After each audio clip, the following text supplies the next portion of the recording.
It's Fight Talk time. Here's your hosts, Josh and Sam. Okay, and we are live here at the Fight Talk podcast, episode number 9. We are indeed. Episode number 9. Crazy that we've been doing this for 8 weeks now. Yeah, it doesn't feel like 2 minutes. Thank you for all the continued support. We love each and every one of you, especially you. You. Right there, we see you. So, make sure you get sharing the podcast as well. Get sharing it, put it on wherever you share things these days. Yeah, Pinterest, Twitter, Reddit, wherever you may go, wherever you may roam. So take the podcast with you. So the bigger we get, the more guests we can get on. Obviously, we are in talks with some fighters, which I'm not going to name, but there are some big names there. Yeah. In some bigger weight classes. Yeah, in some bigger weight classes. Who hold the championship belt. But I've said too much. Maybe the biggest. I've said too much. Anyway, so we're going to get straight into it and talk about UFC 209. Now, before we do, let me apologise, because it was awful. The main event was the worst thing I've ever seen in my life. I would rather see two pensioners go at it than see Wonderboy and Woodley go at it again. For a start, the judging was the worst thing ever. That's 2 cards in a row now. 2 big cards, 2 pay-per-view cards that the judging has just been terrible on. If it wasn't for the Overeem Hunt and the Groovy Venata fight, yeah, I wouldn't. I would have felt ripped off via watching this. Yeah, it was awful. But let's immediately jump into the main event. Right. I might be wrong. I believe there was 6 strikes thrown in the first round. Yeah. Doesn't that speak volumes? That was... If you compare the 2 fights, it's shocking. The first fight was Fight of the Year candidate. It was so good. Yeah. And then the second fight was just awful. You have to be gutted if you go and spend so much on a ticket to go and watch Woodley, to obviously go and see UFC 209. Like, it's a pay-per-view in itself. It's a massive pay-per-view. We went to UFC 204 to witness Bisping defeat Dan Henderson. That was massive for us because that was a pay-per-view. That's not just a fight night. That is a pay-per-view. And to pay so much to go and see this, and, you know, you heard the fans even the first round. They were booing like mad. Well, it's the build-up to expect such a war and to get there and see something like that. I'm disappointed in Tyron Woodley. More than Stephen Thompson, because Stephen Thompson is a counter-fighter, and Woodley knew that, and Woodley outright refused to engage, and in his defence he is somewhat right to do so. Yeah. But the best defence is good offence, is an old saying, and the best defence is definitely not no offence. Yeah. And obviously when he did hit in the 5th round, he nearly won the fight. Yeah. It just shows, doesn't it? If he had done that in the first round, I think he could have done it. But that's my opinion. I would not like to see these 2 go at it. I would like to see either Robbie Lawless step back into the title picture, or the winner of Damian Maia and Masvidal. Masvidal. It's quite heartbreaking, really. I'd love to see Thompson as champion, but now twice I think he's been robbed. He might still be. Yeah, I believe he won that fight. I remember I looked at you when he won that that fight was announced. I thought it was going to be a draw actually. Yeah. But yeah, it's funny because if I might get these numbers wrong now, and if I do, please correct me. 7 media outlets scored it for Woodley. Yeah. 8 scored it for Thompson, and 9 scored it a draw. They weren't far. When we looked at each other when they went 40, they went 48-47, and then they went 47-47, where we both looked at each other. I was like, no, surely not again. So, well, Woodley, in my opinion, needs to get back in the ring quickly and kind of like scrub that one from memory, get back in and put on an impressive performance. I don't believe he can say he's the best welterweight in the world. He's not. No, he's not. He can't say that. No, he's not even the best welterweight in the ring when he's fighting. You know, he's talking about how racism plays such a big part in it, and he scolded Dana White for saying that he believed Wonderboy won the fight, and saying that it's unprofessional. It's not unprofessional to have an opinion. No, not at all. I disagree with that entirely. And to pull the race card is just silly. Yeah, you know. It's not that people don't respect him as a champion because he's black. People don't respect him as a champion because he ran away from Wonderboy for 5 rounds and still won the fight, which is beyond me. When he knows he could have won that fight in an exciting fashion, like he nearly did. Yeah. So it's crazy. But I would like to see Woodley back in the ring quickly to kind of scrub that from memory. So we're going to move on quickly. It's still sad for Thompson, though. I do believe he'll be champion one day. Don't worry about it. We're going to move on to more bad judging, for God's sake. David Teemer, Lando Venata. Right, I am in agreement that David won the fight. I am in agreement with that. Yeah, but he did not win the fight 30-27. No. That first round was all Venata. The handstand kick that connected, nearly put him out. Venata dropped him. Venata nearly finished the fight on multiple occasions, but still Teemu got the round. I'm confused. I completely agree with you there. There's no way that was a 30-27. That was Lando Venata definitely took that first round. He came out. He was fire when he came out and he put on a show. That was probably the best fight of the night. Yeah, it was the only decent fight of the night, really. Yeah. Obviously, the massive comeback earlier in the night by Darren Elkins was also quite exciting. But in terms of that was a fight. That wasn't, a pussyfooting, running around, tapping each other championship fight. That was a real fight, and it just shows that Venata can take a punch, as can David. So it'd be nice. It'd be nice to see what happens with them next. David Team is calling for a ranked lightweight opponent, which would be nice. I'd like to see that. Yeah. It's a shame, however, we haven't even touched on this because it's painful to talk about, that the actual co-main event was scrapped just hours before the Khabib and Ferguson. So just calling it on episode 3 or 4, I believe it was. I called that fight would not happen. I called that Khabib would pull out. I honestly did not think that it would happen like it did, but it happened. I'm happy to take it as a victory, although I would have been much happier if I was wrong. Yeah. So that's what happened with that. In case anyone was wondering, Khabib pulled out due to weight cutting issues. Yeah. So then we're going to move down to Dan Kelly defeating Rashad Evans. By split decision, 29-28. We did. I don't know. I can't speak for you. When I saw Dan Kelly, I thought he looked like everybody's dad here in North Wales. And I'm sure, obviously, Australia is very similar to England. He does not look like a fighter. Rashad Evans looks like a fighter. Dan Kelly looks like your dad. And he was, maybe not your dad, but everyone's dad in particular. And obviously he's a very renowned judo practitioner. But god damn. But fair dues to the guy, though. Yeah, he definitely... Everyone's dad has just come out and beat up Rashad Evans. He's such an awkward fighter, man. Yeah. To stand in such a hunched over stance and throw... No, I couldn't fight him. He came in and he looked scared, but I don't know, maybe that was just his natural face. It's nerves, I suppose, isn't it, to fight on a pay-per-view like that. But yeah, he's definitely spoiled the debut of Rashad Evans, which had so much hype behind it. Yeah. A lot of people believe in Rashad, including myself, could make a run at the title. Yeah. And that's just kind of go out the window if he can't beat everyone's dad. Yeah. So that's unfortunate. The judging in this fight, again, a bit wishy-washy. It wouldn't really have been an upset either way. It was a decent fight. Both men came to fight. Yeah. And that's all you can really ask for. Yeah. So that was... I'm happy with that fight.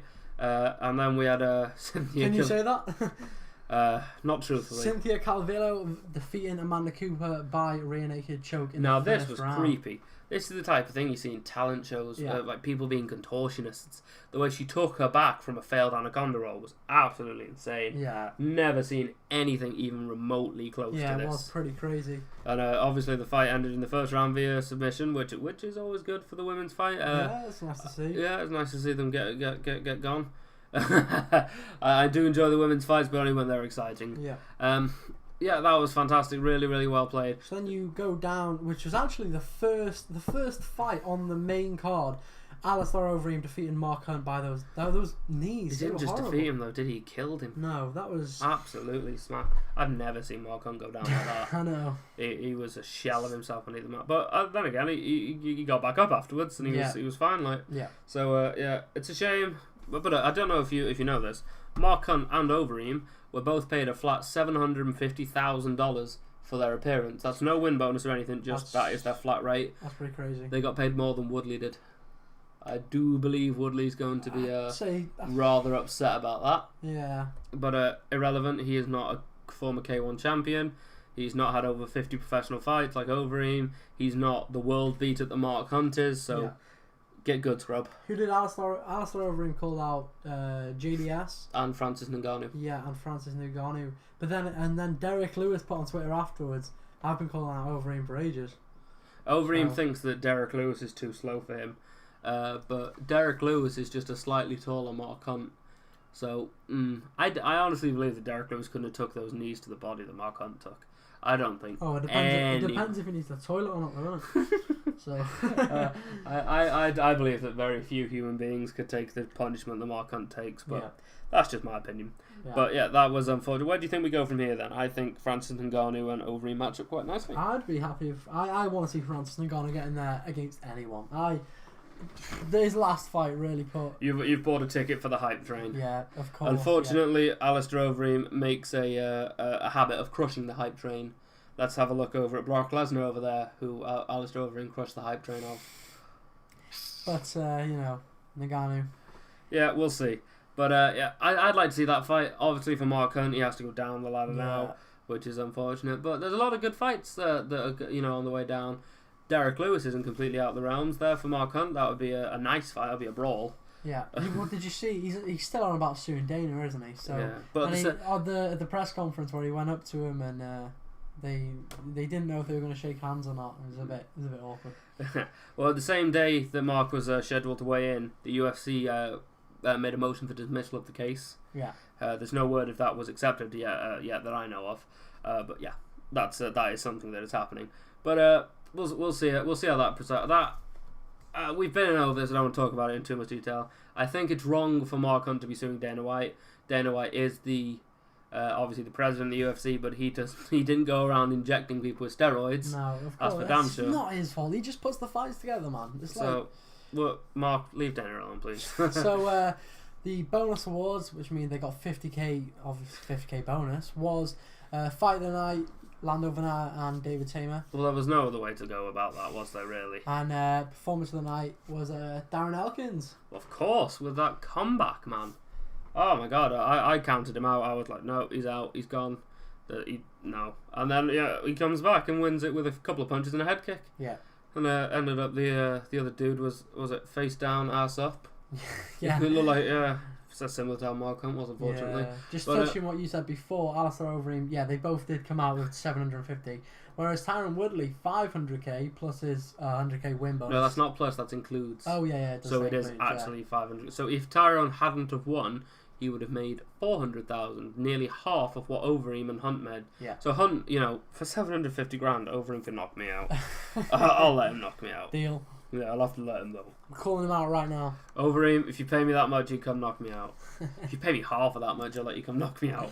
So talking about what is happening this weekend, we've got a couple of we've got the rematch of Alex Oliveira versus Tim Means, which was a terrible call last time. Well, it wasn't such a terrible call. It was the wrong call. Yeah. Unintentional knees. I can't stress this enough. The word unintentional is accidental. To hold someone in place and continuously knee them is not accidental. It is not. No. Bad Dan Mergliotta. He did it wrong. Yeah. That was a disqualification. And then obviously, I believe Oliveira is going to win this card. But we're going to win this fight. This card. He's going to win. It's like an elimination round. He's going to win, and he's going to go fight Betchko Hare. Yeah. Speaking of Betchko Hare, go home. Oh my god. So she's fighting. She's the second fight on that main card against Marion Renea. See, I'm not too fast of a guy, but I can safely say I could probably outrun Betchko Hare. Have you seen her doing her athletic workout? I don't think I have. Oh, I feel I'm envious of you, because once you see it, you can't unsee it. It's terrifying that someone like that is allowed to professionally fight. Yeah. Obviously, all the respect in the world to anyone who gets in the cage and fights, but there are certain people who have advantages over others in terms of athleticism, and Betchko Hare is definitely not one of them. Yeah. Little known fact, she shit herself when Ronda Rousey knocked her out, literally. I she was probably wearing shit myself too. If Ronda Rousey could knock you out, you deserve to be shit on. But essentially she's wearing white shorts and it was beautiful, and that is why the post-fight interview was very brief. Yeah. Brief. So next up we go to the flyweights. We've got Famiga versus Ray Ball. Right, so this fight, and it's weird to say, the winner of this fight could potentially be Mighty Mouse's next opponent after his currently announced fight against he's Wilson just Rees, been announced, Wilson Rees. Yeah, but we'll see, because the division's so light at the moment. There's really no, obviously the cream of the crop is like Henry Cejudo and Joseph Benavidez and Ian McCall, whom Mighty Mouse has beaten all of. Yeah. Some of them multiple times. Yeah. So they're not really. I mean, I know Jobo's calling for Mighty Mouse Jobo 3, but I don't want to see that. No. It's not something that interests me at all. It's just so. It's so bland. It's just uninteresting to me. I like watching Mighty Mouse fight, but I'm just there to watch him to watch him crush cans, if you like. Yeah. So we're just gonna have a brief look. I don't know how we got Let's have a quick look at Wilson So Rees. Wilson Rees, right? Current record 22-6. His 6 losses coming to Joe Soto, who's a respected former Bellator Joe champion. Soto's actually fighting on this card. He's right like, now. yeah, he is, yeah. Joe Soto, for those of you who don't, Joe Soto used to fight at flyweight, which is interesting. Oh no, this was taken at featherweight. Featherweight, yeah. Which is interesting. That's a lot of weight to lose for a fight if Yeah, he used to yeah. fight featherweight. Then he lost to Patrico Pitbull twice. Eduardo Dantes, not a name I'm familiar with. I'm not going to attempt to pronounce that name, but he split decision in his second UFC outing. Alcantara. He was also fighting at 209 as well. There you go. He Then. won by heel hook, I think. Are you sure? We're going to check. Yeah, he did. Well done. It was a knee bar, actually. Knee bar, but yeah. that's what I meant. I'll give you that. It was a foot tickle. And then obviously lost to Jussier Formiga, who again is another familiar name in the flyweight division, and he's going to fight Ray Borg.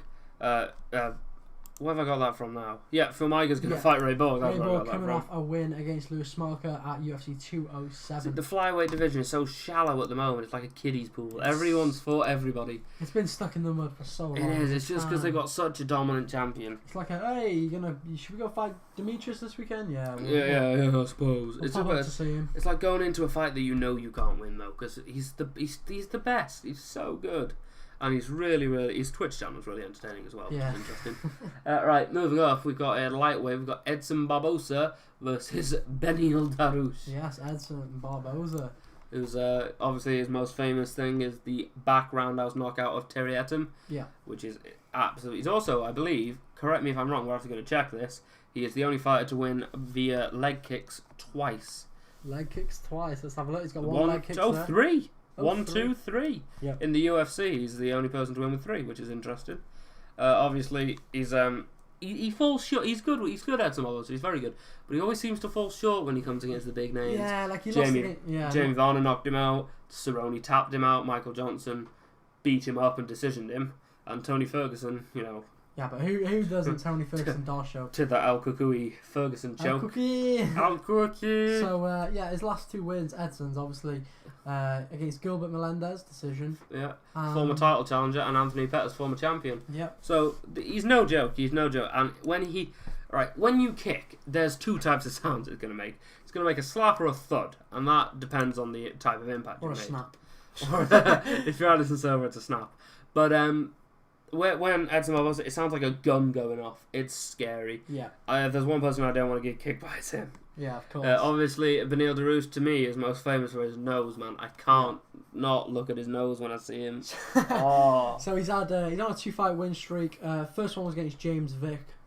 He's pretty tall, James Vick, actually. Yeah, tall for his weight class. UFC 199 that happened, and he also beat Rashid Magomedov by decision. But if we look at the people that he's recently lost to, he lost to Ramsey Najem, who is actually going to be on the new Ultimate Fight Redemption series. We're going to talk about that in a little bit. And Michael Chiesa, who is an absolute phenomenal talent, who is well respected by me and a lot of people, I'm sure, but me most importantly. Yeah, he did beat Michael Johnson, beat Jim Miller. If you watch that fight, he didn't, though. He didn't beat him. He didn't at all.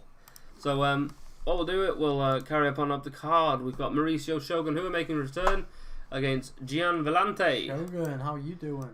Yeah, I'm alright. I'm sure he's alright. I'm sure he's good. I'm sure he's just answered that for you in Brazil. So yeah, Shogun is a legend of the sport, but you need to know when to call it quits. Yeah, he's coming Dan Henderson left it too late.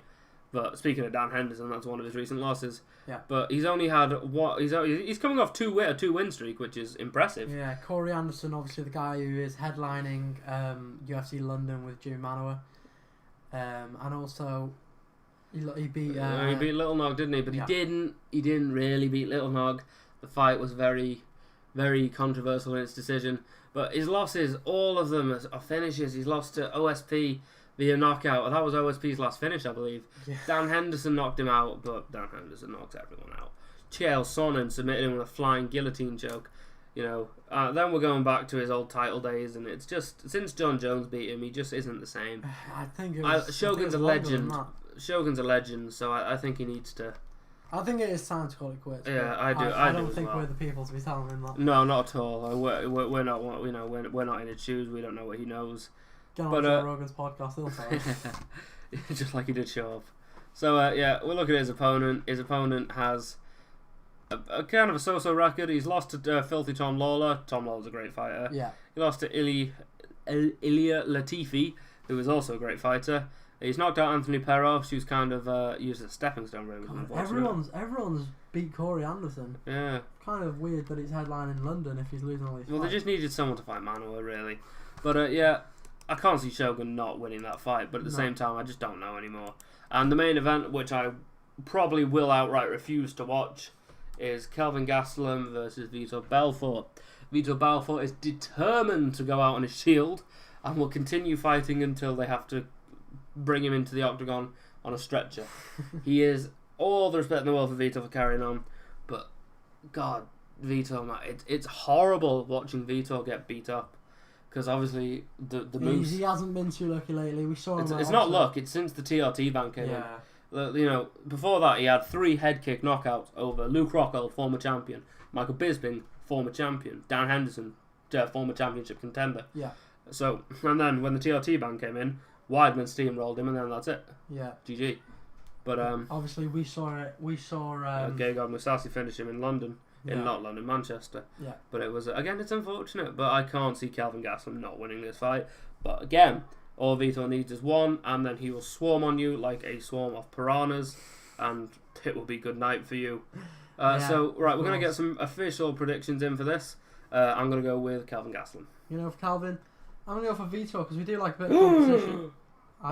I think some of us have to be generous and nice to Vitor, you know. Okay, well, I'll swap it the other way, and I'm going to go Shogun. Okay, I'm going to go Vellante. Edson Barbosa. Edson Barbosa. Yeah, I thought that would be the one. Ray Borg. I'm going for Ray Borg in this next me one. too. Yeah. Though. Ray Borgasm. Not Betchko here. You go for Big Marion. Yeah, Big Marion. Anyone but Betch. I'll go for Betch. And Alex Oliveira. Yeah, I think the Cowboys going to win. Cowboys got this fight. Yeah. Fight to watch that isn't on the main card is definitely Josh Berkman. Josh Berkman is a veteran of the sport, would be fair to say. Yeah, I'd say that. And he's an outstanding fighter. He's always in good fights. Yeah. Always in good fights. Obviously, he lost to Hector Lombard, but Hector Lombard pissed hot for that, so that doesn't count. He's lost to Duncan Kim. He's got a lot more losses than I thought he did, looking at his recent stint in the UFC. But he's got wins over like John Fitch. He choked out John Fitch. Yeah. But irrelevant to that, he's always a fighter to watch. Win, lose or draw, he has amazing fights. So that's what I think you should do. Right, what we're going to talk about now is the upcoming season of The Ultimate Fighter. And I'm going to name you a few names and you're going to tell me if you recognise them. Do you know who Junie Browning is? Heard of him. He's the guy from Ultimate Fighter Season 10. Yeah, it's the Redemption series, isn't it? So it is. It's all former Ultimate Fighters. Yeah. Anyway, Junie Browning is the guy who started a massive fight in the house. Yeah. He threw a glass at someone. Yeah. Threatened to stab everyone. He's an absolute nutjob hillbilly redneck who's in the series. I can't wait to see it. Yeah. Another one. Have you seen him? I cannot remember his name for the life of me. Let me bang, bro. You seen the video? Yeah. I think I've seen it. You've seen the video. Let me bang, bro. Yeah. Yeah. He's. God, I know his name is on the tip of my tongue as well. And I just cannot. Yeah. Just cannot seem to get it out of my mouth. Julian Lane. That's it. Julian Lane. Yeah. That's his name. You've got James Krause as well. James Krause in there. Yeah. Joe Stevenson, former title challengers in there. He's probably the most recognisable. Yeah. Eddie Gordon. Sounds a lot like Eddie Gordon, yeah. A lot like Eddie Gordo. And we've got obviously Julian Lane. Let me bang, bro. Ramsey Najim, who's Stripper Ramsey. It's always fun. Yeah. So yeah. So obviously these are all people who've already been in the house. Ooh, Mike Ricci. I did not know he was in there. Mike Ricci looks like an accountant, but doesn't fight like one. Yeah. And obviously, if you haven't seen the preview does feature Cody Garbrandt getting TJ Dillashaw by the throat. Yeah. So I'm looking forward to seeing that. Also, Dillashaw's got Matt Brown with him as well. I just saw. Oh well, that. And then Garbrandt's got Uriah Faber with him. Well, what that's gonna cause probably Dwayne Ludwig is gonna be there. Obviously, as a striking coach for TJ Dillashaw. Right. Yeah. For anyone listening who does not know about this Team Alpha Male controversy, just look it up. It's hilarious. It's so funny. Yeah. It's so funny. Conor McGregor got involved at one point. Cody Garbrandt pushed Conor. It's so funny. It's crazy. It's definitely not warranted. Anyway, so definitely check out the latest season of The Ultimate Fighter. Yeah, it should be a good one. I don't know when it first airs, actually. I think, July the 7th. Well, there you go. It's got quite a while away, yeah. Yeah. But for those of you who don't know, obviously, we're going to move on. GSP and Michael Bisping are agreed to fight. Oh, indeed. We were upset because this news broke a few hours after we finished recording the podcast, and we were out to dinner and it popped up on my phone. Anyway, I am absolutely thrilled. This is Michael Bisping may not be the first person to fight both Anderson and GSP, but he could be the first person to beat both of them. Imagine. God, what a career that would be. And obviously, if you haven't watched the press conference, do. It's so funny. It's so funny. Bisping is so drunk, and he's just... a lot of people... I agree. The only Bisping that Bisping should be is full heel Bisping. Yeah. Like, over-the-top pro wrestling style promos. Yeah. He sits down and he goes, I don't give a fuck what you say, go back to Canada. Yeah, That's hilarious. And that was a really good Tyson Fury impression by me then. But yeah, definitely watch it. It's hilarious, and I cannot wait. That bout isn't scheduled yet. No. But as soon as it but is, you know it's big when they've scheduled a fight and not give it a date nor a venue. That's huge. They have confirmed that the venue will be Las Vegas. It's not going to be in Canada or London. It'll be Vegas. It's like the neutral point in it. So. Yeah, it's in between. Yeah. But yeah, that is an absolute that's probably the biggest fight announced of the year so far. Oh yeah, easily. Yeah, I can't wait for that fight. And obviously Bisping, the back and forth is Bisping thinks the GSP thinks he's an easier fight. GSP Carter says, no, I don't believe that. Bisping, yes you do. No I don't. Yes you do. Yeah. No I don't. Go back to Canada. You're drunk. It was very funny. It was. And George St. Pierre is always a laugh when he's talking about stock markets. He was trying to make a point, and I do understand the point he was trying to make. But there's so many more, much better ways you could have made it. Yeah. Instead of it, the stock market, sometimes your stock is high, sometimes your stock is low, huh? And Michael Bisping stock is very high, and if I fight him as on the same jump here as I would last time, I will not win. I love GSP, but he's so funny. So if we have a quick look at what this is what Ariel Helwani said the other day. Well, obviously he works with MMA fighting, and this was obviously posted on the MMA fighting page of the day. 2017 is going to be a big year for UFC. Obviously, we've got 13 pay-per-views, 11 in the United States, 1 in Canada, and 1 in Brazil. Oh, nice to know the UK's on that list. I know, very lovely. But wait, we've already had 204, Sam. Let's not be greedy. We've got 4 big is highlighted. But no, that's in quotation but marks, it's bro. still big. That's actually in lowercase as well. So small big. 16 Fox Sport 1 Fight Night events, 2 The Ultimate Fighter finals, 6 Fight Pass cards, and a partridge in a pear tree.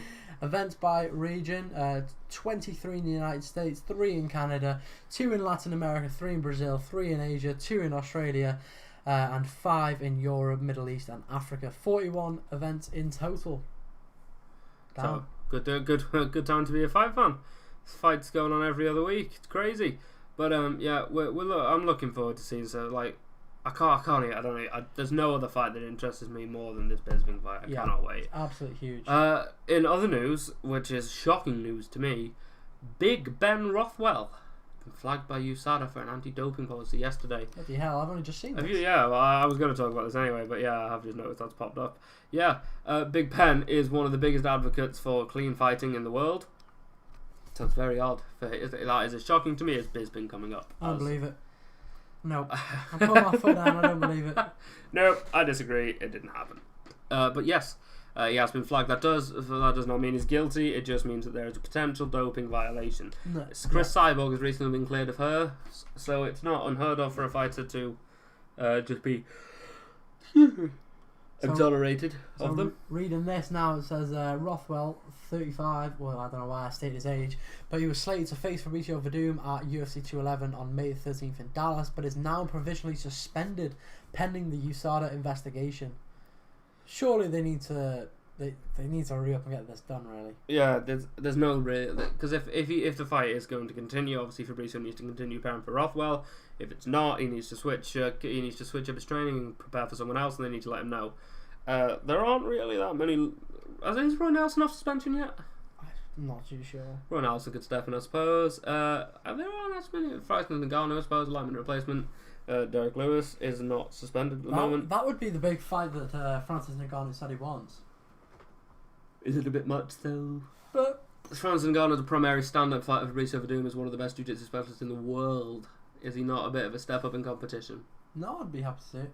I'd be happy to see it, but don't think you'd be happy with the outcome. But well, I I do like Fabricio Verdun, to be fair. So that is that's what's going on with the USADA at the moment. That's very that's crazy. That it's very shocking, especially the way he dragged Anderson Silva's name through the mud, and also Ben Rothwell has popped for PEDs before. It's sad because I do like Ben Rothwell. I love the way he dances. He's so good. But yeah, that's another shocking pull from the USADA list. We've got Floyd Mayweather's I don't want to talk. I think we speak too much. I don't want to talk about that. Floyd Mayweather is not a mixed martial artist. He is a boxer. Speaking of boxing, guess who got the boxing prediction right for the other weekend with Hay versus Lemieux? So did I. I know, yeah, mine was a bit more accurate. Mine was nearly stopped. I had round 6 stoppage. Round 6 could have been stopped easily. Yeah, well, it wasn't. Well, there you go. We also move on to boxing a little bit. We got everything in there. So that is what is going on today, this week in mixed martial arts. If we have missed anything, be sure to comment down below and yell at us in big language. You can follow us on Twitter at The Fight Platform. Yeah, you can. Yeah, we're also on Facebook as well. The Fight Platform, The Fight Talk, The Fight Talk podcast. We're on Twitter. We're on YouTube. We're on your wall at your house. We're in your car. Yeah, we're everywhere. We're in the air.